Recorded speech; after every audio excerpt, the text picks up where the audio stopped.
Universitas 11 Maret kami di bawah panci Pancasila, di dalam kiprahnya Tridharma, pedomannya dengan tempat semangat yang memajang demi keagungan dan keluhuran alma mater 11 Maret, alma mater tercinta.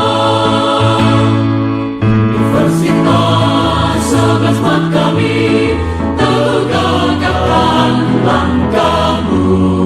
Universitas 11 Maret kami, semoga jaya selama-lamanya.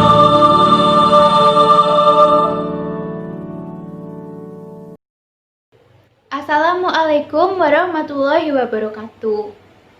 Halo, kami dari kelompok 6 yang beranggotakan saya Egi Hayu Sejati NIM K8418032, Karissa Daraninggar NIM K8418019, dan Kristiwi Farakalista NIM K8418048. Pada kesempatan kali ini, kita akan belajar terkait materi SWOT Analisis Pendidikan Nonformal. Sebelumnya, mari kita bersama-sama berdoa menurut agama dan kepercayaan masing-masing. Berdoa, mulai.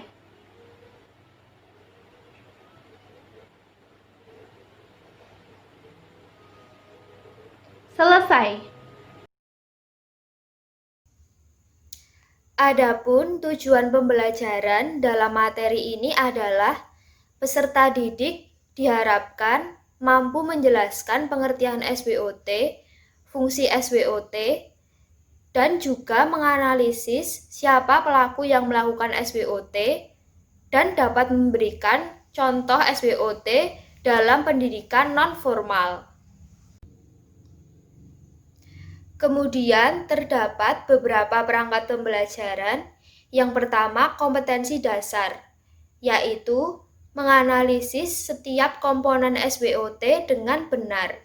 Yang kedua, media pembelajaran berupa video dan PowerPoint. Yang ketiga, sumber belajar berasal dari LKS Bahan Ajar Sosiologi, YouTube, dan Google. Lalu masuk ke dalam sejarah kata SWOT. Teknik ini pertama kali dibuat oleh Albert Humre yang memimpin proyek riset di Universitas Stanford pada tahun 1960-an sampai 1970-an. Analisa ini pertama kali disebut sebagai analisa SOFT yang memiliki kaidah-kaidah sebagai berikut. Apa yang baik di masa sekarang atau satisfactory, apa yang baik di masa depan atau opportunity, apa yang buruk di masa sekarang atau fault, dan apa yang buruk di masa depan atau threat. Maka analisa ini disebut sebagai analisa SOFT.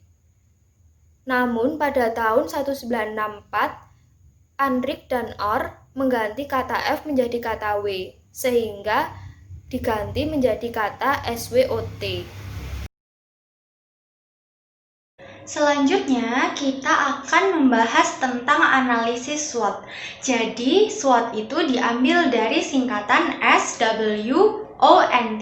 S diambil dari kata strength yang artinya kekuatan, W diambil dari kata weakness yang artinya kelemahan, O diambil dari kata opportunity yang artinya kesempatan, dan T diambil dari kata threat yang artinya ancaman.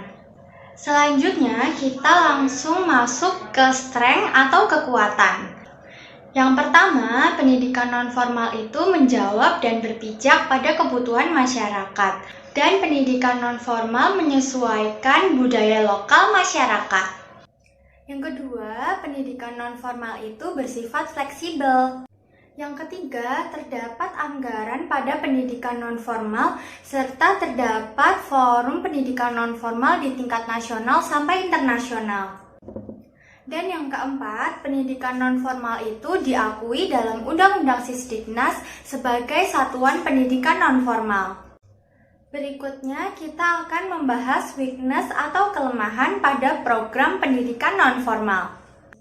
Yang pertama, masih banyak masyarakat yang belum mengenal pendidikan nonformal dengan baik.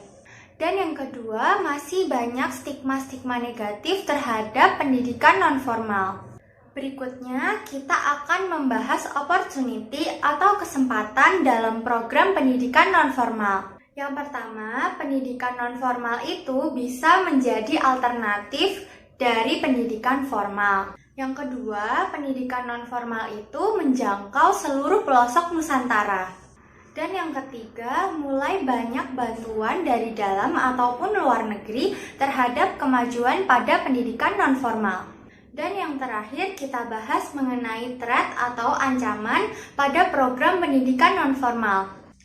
Ancaman pada program pendidikan nonformal berupa adanya potensi konflik antara berbagai lembaga yang bertanggung jawab dalam membina pendidikan nonformal.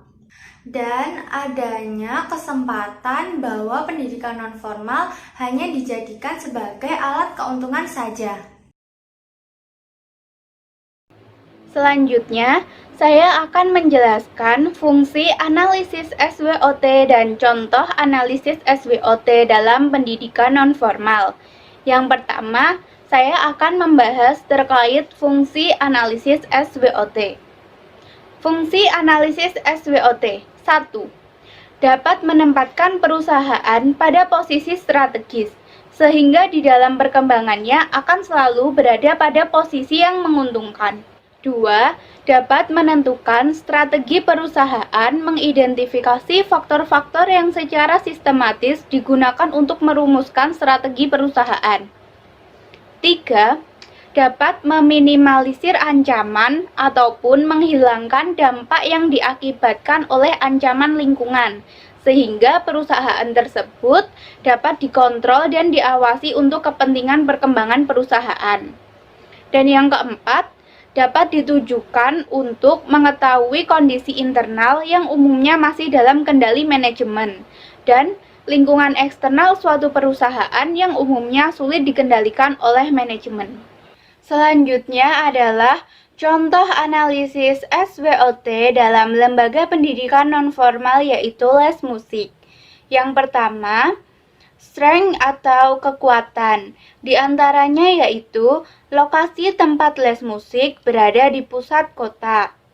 Kemudian, pengajar lulusan sekolah musik profesional dan telah memiliki sertifikat izin mengajar. Kemudian, les musik menjangkau semua umur dan biaya les terjangkau di semua kalangan masyarakat.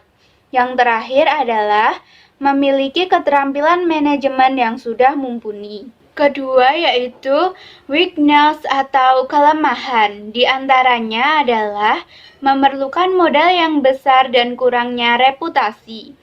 Yang ketiga adalah opportunities atau peluang, yaitu mengikuti lomba atau event untuk menarik lebih banyak orang.